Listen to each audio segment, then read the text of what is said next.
Good morning, beautiful people. Welcome back to my YouTube channel. Thank you so much for joining me. Thank you for being here. I really appreciate you guys. Nikhe nambona uSne lately. Mama kaNkanyezi uyaglowa, akakhombisi nje ungathi ngumdlezana.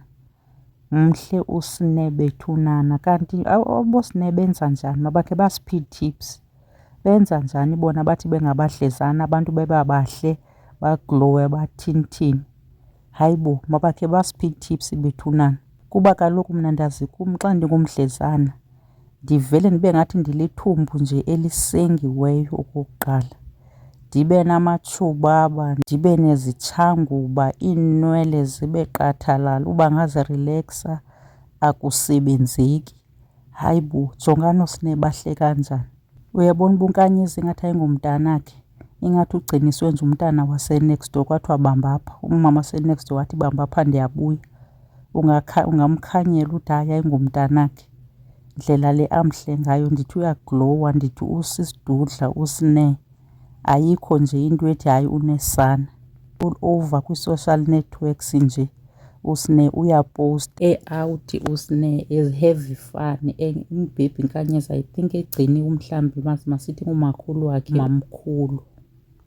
uSne uya-enjoya ubudlezana, uyabu-enjoya straight. Hayi makhe simbizeni kwi-women's conference uSne bethunana akhe azohlala phantsi akhe aziphe amacebo or kaphe mna amacebo atsho nje ubudlezana buthini. Kwenye ividiyo ke ibifakwe ngutata uMseleko over weekend ebejayiva ke utata uMseleko nje ezikhuphela nje istress sakhe, istress asenzelwe nguMakhwela. uMakhwela kule weekend bezikhuphile esayokudla ubutsha bakhe. Umntana kaloku uMakhwela uyadinga ukhe aphume every now and then. Kule weekend ke besazikhuphile wathi utata uMseleko andizuzistresa ngabantu abonwabileyo, ndiza konwaba mna kuqala. Ebezijayivela ke apho utata uMseleko kumnandi, but ke into ayithethileyo endingakhange ndiyithande uthe xa ngoku ajayiva wathi GoFlow ndiyeza lapho, ndiyeza GoFlow. Hayi bo tata uMseleko, akudlalwa ngezinto ezinjena tata uMseleko, usincede bethunana. Silapha thina silinde uSeason 10 wena uthi ufuna uya kuGoFlow uyokwenza ntoni kuGoFlow? Usincede nje tata uMseleko, ungadlali ngento enjalo.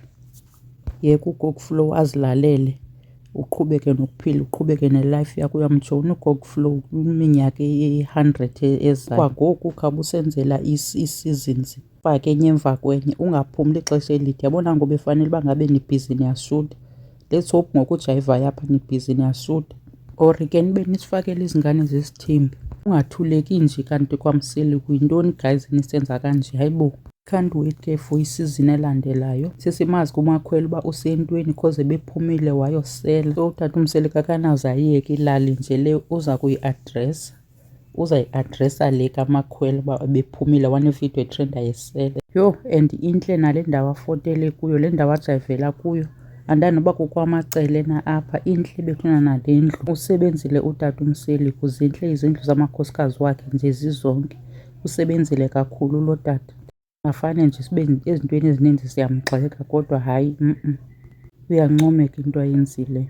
And naye nje kwasayena mhle mani utata uMseleko, mhle, usewaphola. Bonisa nje stress free. Inoba iyabastresa le nto yoshuta le show yethu siyithandayo kakhulu.